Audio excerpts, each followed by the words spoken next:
نتاشا کبھی تانیہ کے پرس سے، کبھی خلیل زاد کے وائلٹ سے پیسے نکال کے ڈوز منگواتی، کبھی گھر کے ملازموں کو دھمکا کے پیسے وصول کرتی۔ ڈاکٹرز نے وارننگ دی تھی، اگر وہ مزید ڈرگز لیتی ہے تو اس کی زندگی کو خطرہ ہو سکتا ہے۔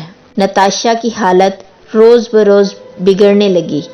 خلیل زاد خود کو اکیلا، بے بس محسوس کر رہا تھا۔ ابا آپ کہاں ہیں؟ مجھے آپ کی ضرورت ہے۔ آپ کے سوا کون میرا غم بانٹے؟ کون میری ڈھارس بندھائے؟ کون میرے آشیانے کو سنبھالے؟ کیا ہوا خلیل؟ تانیہ رونے لگی۔ میں اپنے ابا کو بلا رہا ہوں۔ میں محسوس کرتا ہوں کہ وہ میری بات سنتے ہیں۔ میرے دل کی دنیا کا ان کے دل کے ساتھ عجیب سمبند ہے۔ میں نے تو ماں باپ کو اپنی ہوش میں نہیں دیکھا۔ میں نہیں جانتی کہ ان کی محبت کیسی ہوتی ہے۔ میں بھی کب جانتا تھا۔ بڑا بے حس اور پتھر دل تھا۔ اولاد کا دکھ کتنا ناقابل برداشت ہوتا ہے اب جان پایا ہوں۔ ایسے لگتا ہے کہ آہستہ آہستہ میرے جسم سے جان نکل رہی ہے۔ مجھے لگتا ہے جو آگ میں نے لوگوں کے گھروں میں لگائی، آج خود اس آگ میں جل رہا ہوں۔ میں نے لوگوں کی آنکھوں سے خواب چھین لیے اور اب میری زندگی ایک بھیانک خواب لگ رہی ہے۔ اگلی صبح آیا اماں نتاشا کو جگانے گئی تو نتاشا ابدی نیند سو چکی تھی۔ خلیل اور تانیہ غم سے نڈھال تھے۔ یہ کیا ہو گیا خلیل، ہماری پریوں جیسی گڑیا؟ خلیل اپنی بے چینی پہ قابو پاتے ہوئے بولا، میں نے ایک فیصلہ کیا ہے، جاذب کو اریسٹ کروا دوں۔ واٹ؟ تم ہوش میں تو ہو؟ ہاں، میں اب مزید اپنی اولاد کا دکھ برداشت نہیں کر سکتا۔ اگر وہ جیل چلا جائے، ایک تو اس گینگ سے کٹ آف ہو جائے گا، دوسرا ڈرگ ایڈکٹڈ بھی نہیں رہے گا۔ ہم اس کا علاج کروائیں گے اور وہ بہت جلد نارمل لائف کی طرف آ جائے گا۔ اتنے میں تانیہ کے فون پہ گھنٹی بجتی ہے۔ یس باس۔ اب اور کتنا سوگ مناؤ گی؟ یاد ہے نا کل صبح کی فلائٹ سے تم نے دبئی جانا ہے؟ حاجی صاحب اپنے مخصوص میٹھے انداز میں بولے۔ مگر اتنی جلدی میں ٹریول نہیں کر پاؤں گی۔ بس، جانتی ہو نا مجھے انکار سننے کی عادت نہیں۔ اس کے ساتھ ہی فون کٹ جاتا ہے۔ ایئرپورٹ پہ امیگریشن کے دوران تانیہ کے سامان سے ڈرگز اور $6 لاکھ برآمد ہوئے اور اسے گرفتار کر لیا جاتا ہے۔ ادھر خلیل زاد اپنی شناخت کرائے بغیر جاذب کے بارے میں مخبری کر دیتا ہے۔ جاذب کالج کے ڈرگ سپلائر قاسم کے ساتھ تھا۔ پولیس نے ان کو چاروں طرف سے گھیر لیا۔ قاسم نے حاجی صاحب کو صورتحال کی اطلاع دی۔ پولیس تمہیں نہیں جانتی، تم پچھلے راستے سے فرار ہو جاؤ اور جاذب کو بولو کہ وہ بھی گرفتاری نہ دے اور بھاگ جائے۔ حاجی صاحب نے فون بند کرتے ہی اشرفی نامی شخص کو کال کی۔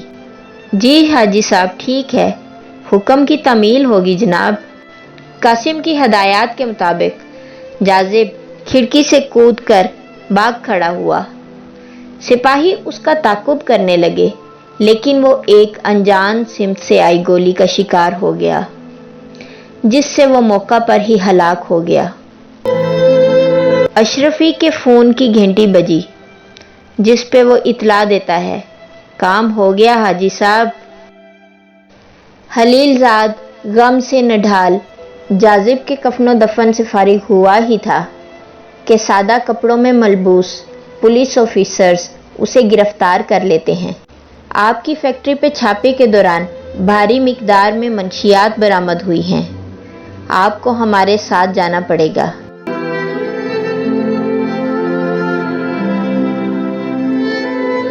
عازب خلیل زاد کی ملاقات کے لیے جیل آیا۔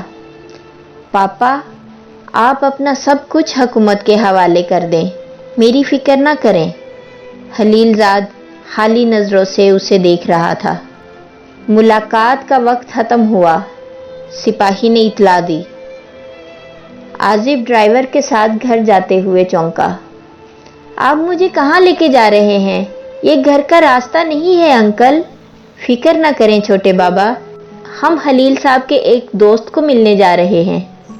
गाड़ी एक ओल्ड एज होम के आगे रुकी। उनको विजिटर्स रूम में बिठा दिया गया। थोड़ी देर में आजिब की नज़र एक मोहम्मद शख्स पे पड़ी। वो भागकर उससे लिपट गया। आप कहाँ चले गए थे? पापा ने आपको कितना ढूंढा।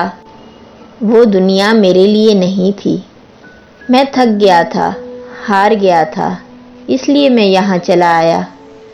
दोनों की आंखें इश्कबार थीं। घर चलें?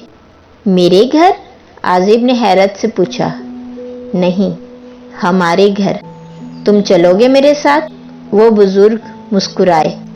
हाँ, क्यों नहीं। हलील ज़ाद की जायदाद जब्त कर ली जाती है।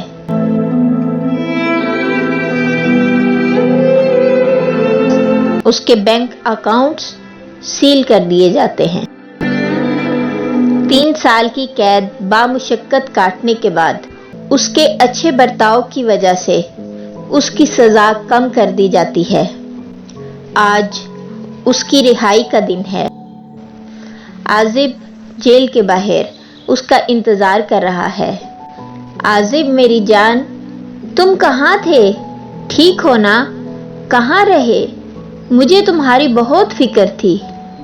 परेशान ना हो पापा, मैं बिल्कुल ठीक हूँ। और आपके एक पुराने दोस्त मुझे अपने साथ ले गए थे।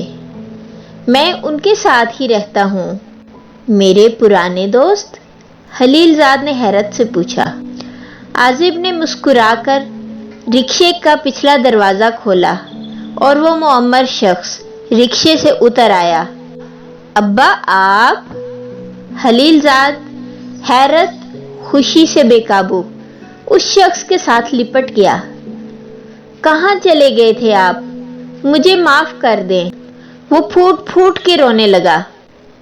हलील ज़ाद अब्बा और आजिब के साथ उसी पुराने घर में मुकीम था। काफ़ी कोशिश के बावजूद उसको कोई मुलाजमत देने के लिए राज़ी न था। एक रात अब्बा ने उसके हाथ में एक चाबी दी। ये तुम्हारी दुकान की चाबी है, अल्लाह रिज़्क देने वाला है। कुछ दिन बाद तानिया के मुकदमे की फाइनल हियरिंग थी। हाजी साहब के असर व रसूख की वजह से उसे बाइज्जत रिहाई मिल जाती है। अदालत के बाहर हलील ज़ाद उसका इंतज़ार कर रहा था। एक तरफ हलील ज़ाद रिक्शे के साथ उसका मुंतज़िर था, तो दूसरी जानिब हाजी साहब की भेजी हुई चमचमाती कार उसकी मुंतज़िर थी। हलील, क्या हो गया है तुम्हें? ये किस तरह के कपड़े पहने हैं? बहुत ऑर्डिनरी से लग रहे हो। काफ़ी बदल गए हो। तानिया, हम नए सिरे से ज़िंदगी का आगाज़ करेंगे। अल्लाह ताला ने हमें एक सेकंड चांस दिया है। मैंने फ़ैसला किया है, हम रूखी सूखी खाएंगे, लेकिन हक हलाल की कमाएंगे। जानती हो, आजिब बहुत खुश है। पता है, बहुत बड़ा हो गया है। जब उसे देखता हूँ तो जाजिब मेरी आंखों के सामने आ जाता है। और अब्बा भी मिल गए हैं। और आजिब प्री मेडिकल का स्टूडेंट है। वो बेख्तियार बोले चला जा रहा था। लिसन, तुम और तुम्हारे सो कॉल्ड फैसले। ऐसा ही एक फैसला तुमने जाजिब के लिए किया था, जो उसकी जान ले बैठा। तुम रहो उसी बोसीदा मकान में। मैंने यहाँ तक पहुँचने के लिए बहुत स्ट्रगल की है। मैं तुम्हारे साथ नहीं जा सकती। हाँ, अगर तुम अपने सो कॉल्ड फैसले पे रिपेंटेड हो जाओ तो बता देना। नेक्स्ट वीक मैं दुबई शिफ्ट हो रही हूँ। आना चाहो तो आ सकते हो, नहीं तो डाइवोर्स पेपर्स तुम्हें मिल जाएंगे। आजिब पीछे खड़ा ये सब बातें सुन रहा था। उसे देखते ही तानिया चौंकी। आजिब मेरी जान, कितने बड़े हो गए हो तुम। चलो मेरे साथ, हम नेक्स्ट वीक दुबई जा रहे हैं। आजिब तानिया का हाथ छोड़ देता है और हलील ज़ाद को बोलता है, पापा चलें, दादा इंतज़ार कर रहे होंगे। हलील ज़ाद और आज़िब रिक्शे में सवार होके चले जाते हैं और तानिया हाजी साहब की भेजी हुई गाड़ी में बैठ के चली जाती है।